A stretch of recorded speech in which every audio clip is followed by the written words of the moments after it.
Rajamahendravaram city MLA Adireddy శ్రీనివాస్పై YCP నాయకులు చేస్తున్న ఆరోపణ పూర్తిగా అవాస్తవమని కూటమి ముస్లిం మైనారిటీ నాయకులు స్పష్టం చేశారు. ప్రజల కోసం నిరంతరం పనిచేస్తున్న ప్రజాసేవకుడిగా ఎమ్మెల్యేకు నగర ప్రజల్లో విశేష ఆదరణ ఉందని పేర్కొన్నారు. మైనారిటీల సంక్షేమం అభివృద్ధికి కూటమి ప్రభుత్వం కట్టుబడి పనిచేస్తుందని తెలిపారు. ఈ కార్యక్రమంలో ముస్లిం మైనారిటీ నాయకులు చాంద్ బాషా, సయ్యద్ అబ్సారీ, ఎస్కే బషీర్, జనసేన బషీర్, మహబూబ్ ఖాన్, మహమ్మద్ బాబా ఖాన్, మదీనా సాహెబ్, సత్తార్ అహ్మద్, ఉన్నీసా భాషా, అష్ఫర్ ఖాన్, బషీర్, షబీర్ తదితరులు పాల్గొన్నారు. 24 ఎలక్షన్కి కూటమి ప్రభుత్వం కొట్టిన దెబ్బకి కోలుకుని 2 సంవత్సరాల తర్వాత బయటకు వచ్చిన కొంతమంది మైనారిటీ వైఎస్ఆర్సీపీ నిరుద్యోగులు చిన్న ప్రెస్ మీట్ పెట్టి కూటమి ప్రభుత్వం ఇచ్చిన హామీలు సూపర్ 6 అమలు చేయలేదని, అన్నీ మోసం చేశారని చెప్పి కల్లుబుల్లి మాటలు చెప్పి చిన్న ప్రెస్ మీట్ పెట్టడం జరిగింది. సూపర్ 6లోని బౌండరీ దాటి కొట్టేసాం ఆల్రెడీ. దాంట్లో మన పెన్షన్ కానీ 4000 పెన్షన్ కానీ, లేదంటే ద్వీపం పథకం ద్వారా గ్యాస్ బండ్లు కానీ, లేదంటే అన్నదాత సుఖీభవ ద్వారా రైతులకి కేంద్ర ప్రభుత్వం 6000 ఇస్తే మన రాష్ట్ర ప్రభుత్వం 14000 కలిపి 20000 ఇవ్వడం కానీ, ఉచిత బస్సు కానీ అనేక కార్యక్రమాలు నిర్వర్తించి సూపర్ 6ని విజయవంతంగా చేయడం జరిగింది. దానిలో భాగంగానే తల్లికి వందనం పథకంలో ఒక కుటుంబంలో, మన మైనార్టీ కుటుంబంలోనే కర్నూలు జిల్లాలో మీరైతే కుటుంబానికి ఒకరికే ఇచ్చారు. కానీ మన కూటమి ప్రభుత్వంలో అయితే కుటుంబంలో ఎంతమంది ఉంటే అంతమందికి కూడా తల్లికి వందనం అమలు చేస్తారని. అదే ముఖ్యంగా ఇంక విషయం ఏంటంటే, మన మైనార్టీ కుటుంబానికి చెందిన వారే కర్నూలు జిల్లాలో కుటుంబంలో 6 ఉంటే 6 పిల్లలకి తల్లికి వందనం ఇచ్చిన ఘనత మన కూటమి ప్రభుత్వం అంది. అలాగే రాజమండ్రి విషయానికి వస్తే, రాజమండ్రి ఎంపీ గారు అభివృద్ధి చేశారండి. అభివృద్ధి చేయటం అంటే వియ్యలపురంలో మీ ఆఫీస్ ఎదురుగుండని ఒక యాప్లికే పెట్టారు. యాప్లికే పెడితే అభివృద్ధికి మీడియా, ఎలక్ట్రానిక్ మీడియా మిత్రులందరికీ శుభోదయం, కృతజ్ఞతలు. ఈరోజు కూటమి మైనార్టీ నాయకులు ఇక్కడ ప్రెస్ కాన్ఫరెన్స్ నిర్వహించడానికి గల ముఖ్య కారణం, మన ఆంధ్రప్రదేశ్లో కూటమి ప్రభుత్వం ఏర్పాటై 2 సంవత్సరాలు పూర్తయింది. ఈ 2 సంవత్సరాలలో అటు రాష్ట్ర నాయకత్వం కానీ, ఇటు మన రాజమహేంద్రవరం నగర ఎమ్మెల్యే గారు కానీ మన మైనారిటీ సమాజానికి అనేకమైనటువంటి సంక్షేమ కార్యక్రమాలు చేసి ఉన్నారు. నిత్యం ప్రజలలో మమేకమై రాష్ట్ర నాయకత్వం నుంచి మన రాజమహేంద్రవరం గౌరవ శాసనసభ్యులు ఆదిరెడ్డి శ్రీనివాస్ గారు కూడా మన మైనార్టీ సమాజానికి చేసినటువంటి ఎన్నో సంక్షేమ కార్యక్రమాలు, మరి ఈరోజు ఆ కార్యక్రమాల గురించి మేము ప్రజలకు తెలియజేసే ఉద్దేశంతో, మరి అలాగే మన రాజమహేంద్రవరం మాజీ ఎంపీ మార్గాని భరత్ గారి అనుచరులు మైనారిటీ మీటింగ్ కండక్ట్ చేసి కొన్ని లేనిపోని అపవాదులు కూటమి రాష్ట్ర నాయకులపైన, ముఖ్యమంత్రి గారిపైన, అలాగే రాష్ట్ర మైనార్టీ వ్యవహారాల శాఖ మంత్రి గారిపైన, అలాగే మన రాజమహేంద్రవరం నగర శాసనసభ్యులు ఆదిరెడ్డి వాసు గారిపైన నిందలు వేయడం జరిగింది. మరి వారు చేసినటువంటి ఆ వ్యాఖ్యలు ముమ్మాటికి అవాస్తవం. ఎందుకంటే కూటమి పార్టీ మైనార్టీ సంక్షేమానికి ఎప్పుడు కట్టుబడి ఉంది. దానికి నిదర్శనమే ఈరోజు మనం చూస్తే గతంలో నుంచి ఇప్పటి వరకు ఆంధ్రప్రదేశ్ రాష్ట్రంలో మైనారిటీలకు ఏదైనా సంక్షేమ కార్యక్రమం చెయ్యాలన్నా, సంక్షేమ పథకాలు అమలు చేయాలన్నా అది ఒక్క తెలుగుదేశం పార్టీ, కూటమి పార్టీకే సాధ్యమైంది. అందరికీ నమస్కారం. నా పేరు షేక్ అమీర్ రాజా.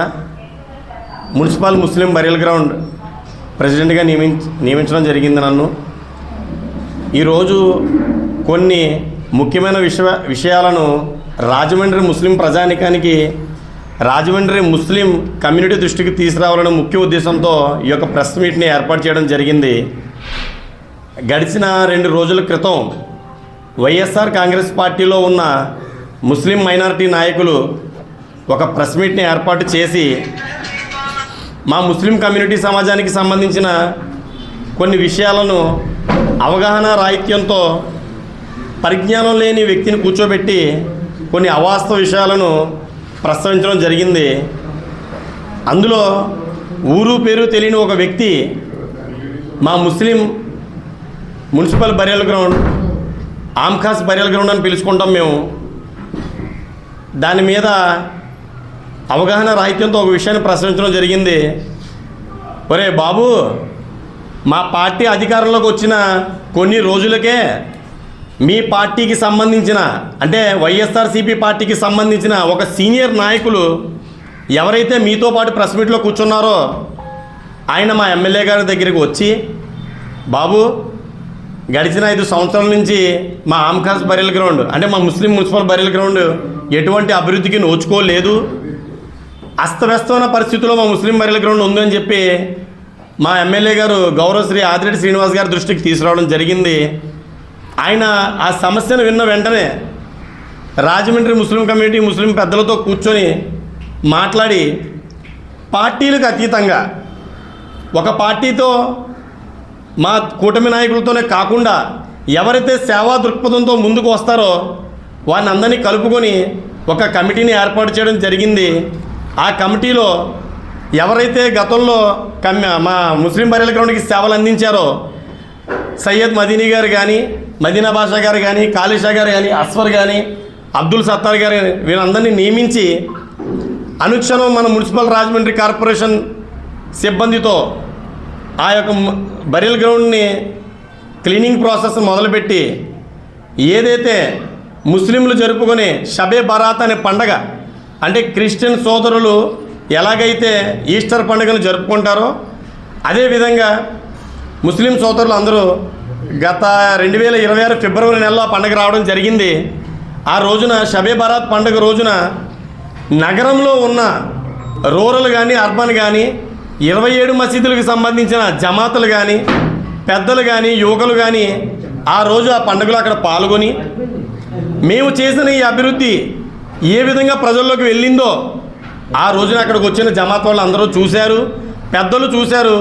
మమ్మల్ని మా ఎమ్మెల్యే గారిని మీ పార్టీకి సంబంధించిన ప్రస్తుతం ఒక వార్డు ఇన్ఛార్జ్ అయినటువంటి మనిషి నగర కమిటీలో ఉన్నటువంటి ఒక వ్యక్తి మీ పార్టీకి సంబంధించిన వ్యక్తి మమ్మల్ని అక్కడ ప్రశంసల వర్షంతో కురిపించడం జరిగింది. దానికి ఆధారంతోనే నేను మాట్లాడుతున్నాను. అటువంటి ఎమ్మెల్యే గారు మా ముస్లింల యొక్క ఖబర్స్థాన్ విషయంలో కానీ బరియల్ గ్రౌండ్ విషయంలో కానీ అభివృద్ధి చేయడం తప్పంటావా? ఆయన చేసిన ఈ అభివృద్ధి నువ్వు పొగడకపోగా తిరిగి ఆయన మీద బురద చల్లే ప్రయత్నం చేస్తావా? ఏం తెలుసని నువ్వు మాట్లాడుతున్నావు?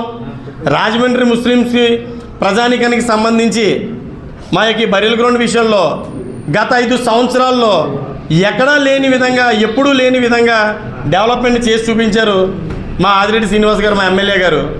ఇకపోతే నువ్వు ఒక విషయం ప్రస్తావించావు. బరియల్ గ్రౌండ్లో ఆమ్కాస్ కమర్సన్లో కుక్కలు మాంసం ముక్కలు లాగేసినాయి, బరియల్లోంచి గోరీల్లోంచి లాగానన్నావు. నువ్వు ఒక చనిపోయిన ఒక మరువం మీద ఇలా అబద్ధపు వ్యాఖ్యలు చేసావు. ఆ అల్లాని మేము నమ్ముతాం, ఆ అల్లా నిన్ను చూసుకుంటాడు. ఖురాన్ని మేము నమ్ముతాం, ఆ ఖురాన్ ఆధారంగా నువ్వు జవాబు చెప్పాల్సిన పర్లేదేనా, నువ్వు జవాబు చెప్పాల్సిన రోజున నువ్వు ఖచ్చితంగా అల్లాకి జవాబు చెప్పాలని చెప్తున్నాను. అదేవిధంగా 2019-24 గడిచిన ప్రభుత్వం మీ ప్రభుత్వమే కదా.